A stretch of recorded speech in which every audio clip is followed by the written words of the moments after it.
Israeli airstrikes rock Tehran. Trump said that there will be peace soon.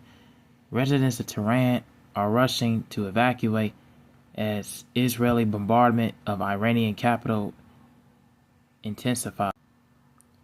What we know, conflict enters Thursday. Strikes between two heavily armed nations and have grown increasingly deadly. Iran fired a barrage of drones and missiles in Israel, and as Israel expanded its targets in Iran, explosions across Tehran. Iranian officials have opened the metro,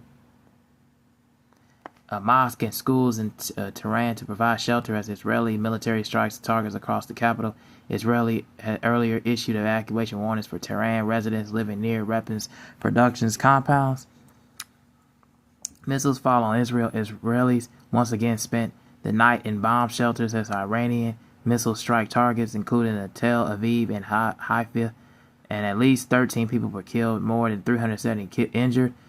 Others are still missing, according to Israeli officials.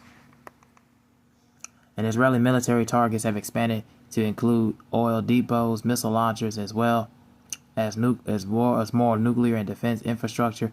And at least 150 people have been killed since the conflict began, and hundreds more injured, according to state media reports.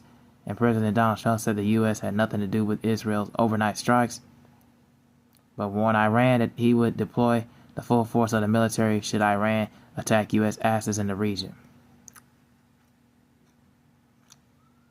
IDF says it struck the target in Iran with the longest range missile yet.